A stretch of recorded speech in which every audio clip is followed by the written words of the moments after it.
नमस्कार विद्यार्थी मित्रांनो, सर्वांना विद्यार्थी मित्रांना एक महत्वपूर्ण अपडेट सुद्धा देणार आहे.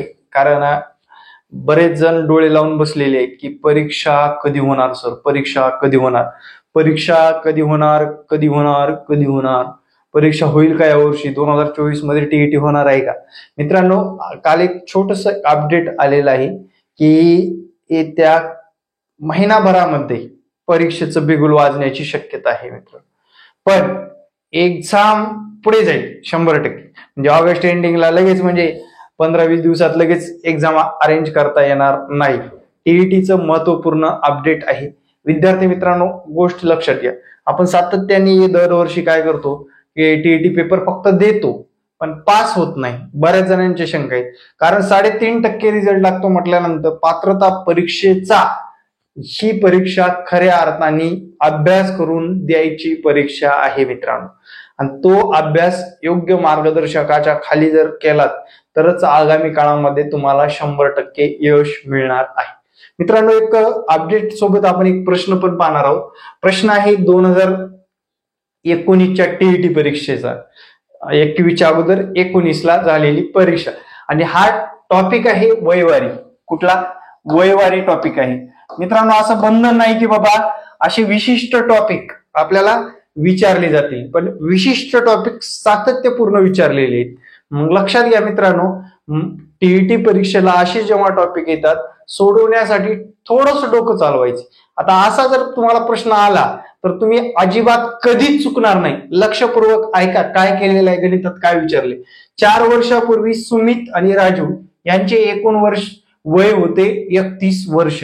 एकूण म्हणजे दोघांची वय होते 4 वर्षापूर्वी 31 वर्ष. म्हणजे 31 वर्ष दोघांच्या वयाची बेरीज होती.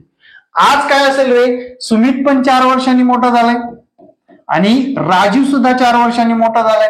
म्हणजे 31 प्लस दोघही 8 वर्षांनी मोठे झाले. म्हणजे 31 प्लस 8 झाले किती? 39 झाले मित्रांनो. 31 प्लस 8 किती झाले? 39 झाले. आता पुढे काय करायचं बघा. पुढे काय करणं गरजेचं आहे, खूप महत्वाची कंडिशन आहे. पुढे काय करायचंय आपल्याला, पुढे कशा पद्धतीने सोडवायचे. 4 वर्षापूर्वी आजची कंडिशन, आज त्यांचं वय आहे 39 वर्ष. सुमित राजू पेक्षा 3 वर्षांनी लहान आहे. बघा लक्षात घ्या, x अधिक y बरोबर 39, x वजा y बरोबर 3 वर्षाचा फरक आहे. बरोबर. आता हे y कटून गेलं, 2x बरोबर 39 आणि 3 होतात 42 मित्रांनो. बरोबर. तर x बरोबर राजू किती वर्षाचा असेल रे? 21 वर्षाचा असणार. x हा राजूला पकडलाय आपण. राजूला काय x पकडलाय.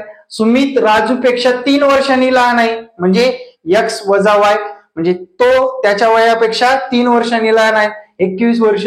तर 5 वर्षानंतर राजूचे वय काढायचे आपल्याला. आता पोरांनो, जर राजूचं वय आज 21 आहे, 5 वर्षानंतर किती होईल रे? 26 वर्ष होईल. परीक्षेला आलेला प्रश्न आहे बरं. काय आहे? परीक्षेला आलेला प्रश्न आहे. आणि प्रश्न किती इझी टाइप मध्ये सॉल्व्ह केले आपण. परत एकदा रिपीट करतो, लक्ष द्या. आज दोघांच्या वयाची बेरीज कधी? 4 वर्षापूर्वी 31 वर्ष होती.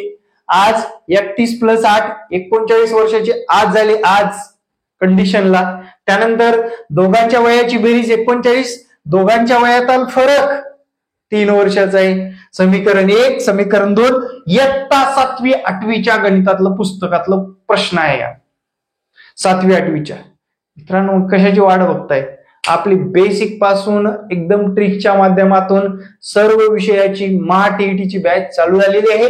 आणि तुम्हाला जर प्रवेश पाहिजे असेल तर या संपर्क क्रमांकावर व्हॉट्सअप करायचे. संपर्क क्रमांक व्हॉट्सअप व कॉलिंग साठी उपलब्ध आहे, बट व्हॉट्सअपच करा, तुम्हाला क्लासची डिटेल मिळून जाईल. आणि विद्यार्थी मित्रांनो, टीईटीचे गमक सांगतो तुम्हाला. तुम्ही मराठीचा अभ्यास परफेक्ट केलात, पीएचडी केलात, 30 पैकी 30 घ्यायचा विचार केलात तर तुमचे तिथे मार्क 30 पैकी 30 नाही, तिथं कुठंतरी 20, 22, 25 पर्यंत पोहोचत असतो. गणिताच्या बाबतीत पण तेच, बालमानसशास्त्राच्या बाबतीत पण तेच, त्यानंतर तुमचं इंग्लिश, मराठी याच्या बाबतीत पण तेच, परिसर अभ्यासाच्या बाबतीत पण तेच. थोडे थोडे थोडे थोडे मार्क आपल्याला काउंट करत जायचे आणि प्रत्येक विषयातून असे मार्क मिळवायचे की आपलं 90 क्रॉस झालं पाहिजे. काय झालं पाहिजे? 90 क्रॉस झालं पाहिजे. आणि ते 90 क्रॉस करण्यासाठी तुम्हाला विशेष गॅरंटीसह आपली आत्ताची रणांगण बॅच चालू होत आहे आणि रणांगण लवकरच येत आहे मित्रांनो. ज्या परीक्षेची आपण आतुरतेने वाट पाहतोय ती परीक्षा आपल्यासाठी वेळ देते. या वेळेचा सदुपयोग करून, वेळेतील वेळ काढून विद्यार्थी मित्रांनो येत्या आगामी परीक्षेसाठी लढाई द्यायची आहे. आणि टेट एक्झाम पण पुढे आहे, त्यामुळे टीईटीचा फायदा आपल्याला टेटला किती होतो. जे विद्यार्थी चांगले मार्क घेऊन लागले नाहीत त्यांना विचारा मित्रांनो, खरं अर्थाने टीईटीचा फायदा होतो. आणि येत्या आगामी काळामध्ये सुद्धा तुम्हाला टीईटी परीक्षेची तयारी करायची असेल तर ग्रो अकॅडमी या युट्यूब चॅनलला फॉलो करायला विसरू नका. आणि मला सांगा, हा प्रश्न किती लोकांना समजला त्यांनी कमेंटमध्ये सांगायचे. एकदम इझी भाषेमध्ये, अभ्यासातील कितीही गॅप असेल तर गणित व इतर विषय, सर्व विषय तुम्हाला एकदम सोप्या भाषेमध्ये शिकवले जातील. Thank you very much. जय हिंद मित्रांनो. सोपी भाषा म्हणजे एवढी पण सोपी नाही, परीक्षाला येणारे प्रश्न. म्हणजे जर मी शिकवलं माझ्या बॅचमध्ये एखादा घटक, सर हा घटक आला होता असं म्हणलं नाही पाहिजे विद्यार्थ्यांनी. हा घटक आला होता, क्लासमध्ये शिकवला नाही. शिकवलेलेच घटक तुम्हाला परीक्षेला येणार आहेत. फक्त वेळ देऊन तुम्ही अभ्यास करणं थोडंसं गरजेचं आहे. Thank you very much. जय हिंद मित्रांनो. भेटू नेक्स्ट लेक्चरमध्ये. जय हिंद, जय महाराष्ट्र. धन्यवाद.